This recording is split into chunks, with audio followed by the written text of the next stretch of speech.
दोस्तों, देश की राजनीति में इन दिनों सबसे ज्यादा चर्चा में रहने वाला एक नाम है अभिजीत दीपके। जंतर मंतर से शुरू हुआ एक आंदोलन आज पूरे देश में सुर्खियां बटोर रहा है और अब सवाल ये उठ रहा है कि क्या यह आंदोलन जल्द ही एक राजनीतिक पार्टी की शक्ल ले लेगा। क्या अभिजीत दीपके खुद चुनावी मैदान में उतरेंगे, और अगर हाँ तो उसकी शर्त क्या है। इन तमाम सवालों के जवाब हम आपको इस पूरी रिपोर्ट में विस्तार से देंगे। असल में अभिजीत दीपके कॉकरोच जनता पार्टी यानी सीजेपी के संस्थापक माने जाते हैं।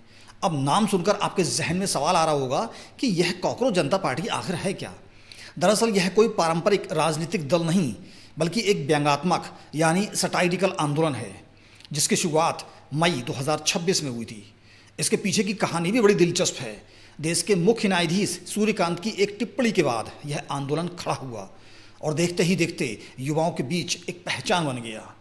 इस आंदोलन को असली मंच तब मिला जब देश भर में नीट की परीक्षा 2026 के पेपर लीक का मामला सामने आया।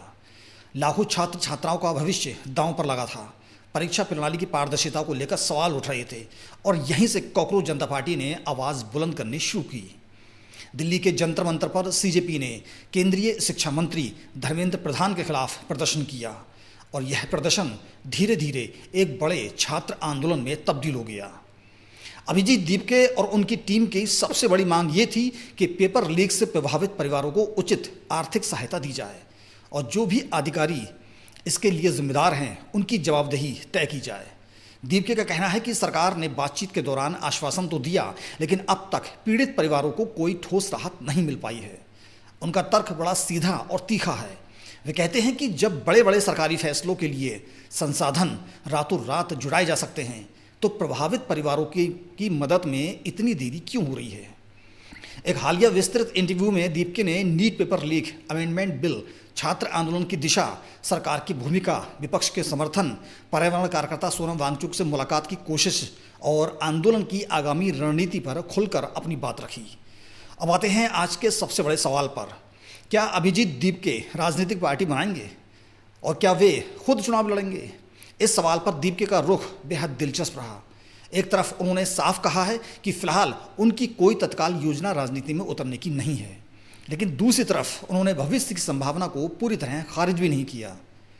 दीपके के मुताबिक अगर आने वाले समय में अधिकांश जनता चाहेगी तो वे इस बारे में सोच सकते हैं। यानी यहीं पर वह शर्त सामने आती है जिसकी चर्चा हर तरफ हो रही है, जनता की मांग। दीपके का कहना है कि अगर अधिकांश जनता चाहती है तो मैं उस बारे में सोच सकता हूं। यानी पार्टी बनाने और चुनाव लड़ने का फैसला पूरी तरह जनता के समर्थन और मांग पर निर्भर करेगा। लेकिन इसके साथ ही दीपके ने एक बड़ी बात भी कही। उनका कहना है कि उन्हें नहीं लगता कि भारत में सिर्फ एक और राजनीतिक पार्टी बना देना ही समस्याओं का समाधान है। उनके शब्दों में भारत को इस वक्त एक राजनीतिक दल की नहीं, बल्कि एक मजबूत जन आंदोलन की जरूरत है। ऐसा आंदोलन जो मौजूदा सरकार पर दबाव बढ़ा सके। दीपके ने राजनीति में आने की तमाम अटकलों पर विराम लगाते हुए एक बड़ा और तीखा बयान भी दिया। उन्होंने कहा कि जब देश में लोगों का भरोसा राजनीति से, न्यायपालिका से, चुनाव प्रणाली से और मीडिया से लगातार कम होता जा रहा है, तब एक और राजनीतिक दल खड़ा कर देने से कोई खास फर्क नहीं पड़ेगा। यानी दीपके का तर्क यह है कि असली समस्या पार्टियों की संख्या की नहीं, बल्कि व्यवस्था पर भरोसे की है और इसी वजह से वे बार बार जन आंदोलन और सिविल सोसाइटी के मॉडल पर जोर देते नजर आए हैं, ना कि पारंपरिक चुनावी राजनीति पर।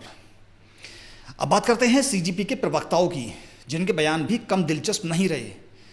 जब यह सवाल पूछा गया कि कॉकरोच जनता पार्टी आगे चुनाव लड़ेगी या नहीं, तो टीम के प्रवक्ताओं ने सीधा हाँ या ना में जवाब देने से परहेज किया।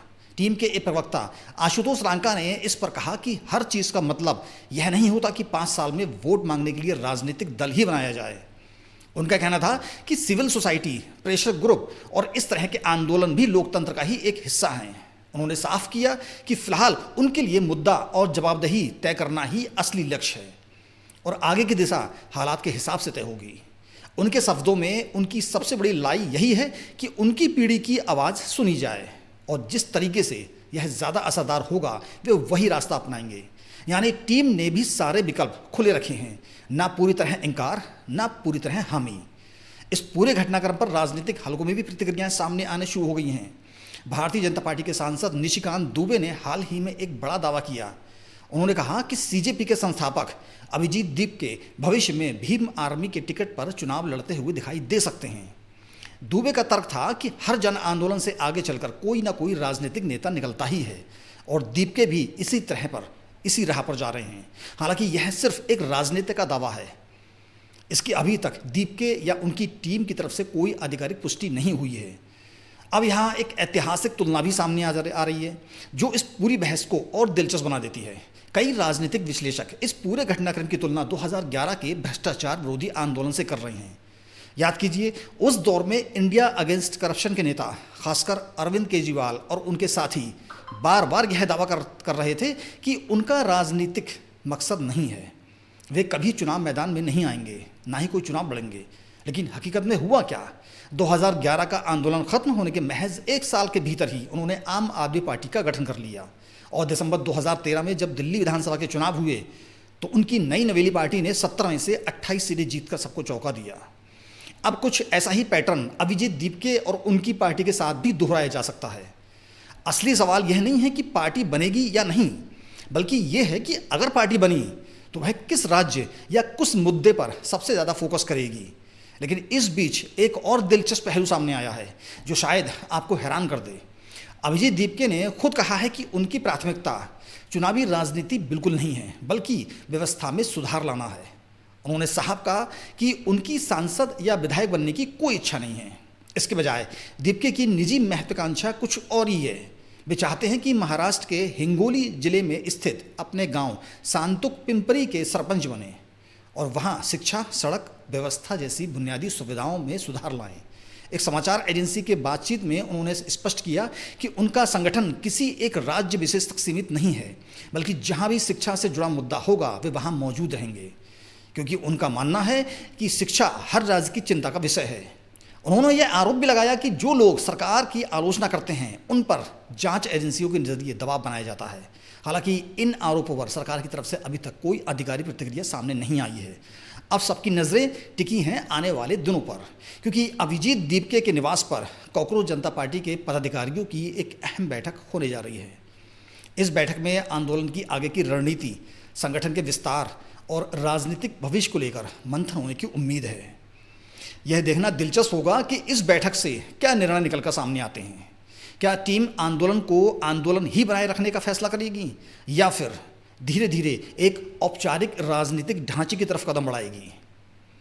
तो दोस्तों, अगर हम पूरी कहानी को समझें तो साफ है कि अभिजीत दीपके और उनकी टीम फिलहाल एक बेहद सोची समझी और सतर्क रणनीति पर चल रहे हैं।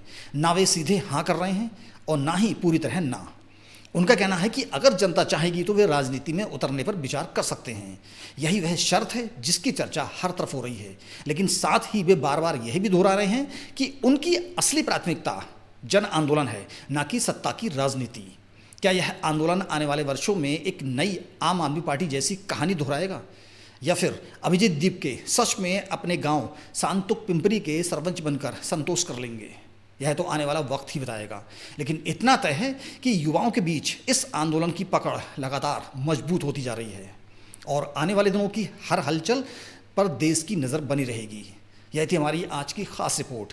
अगर आपको यह जानकारी पसंद आई हो तो हमें कमेंट में ज़रूर बताएं। जय हिंद।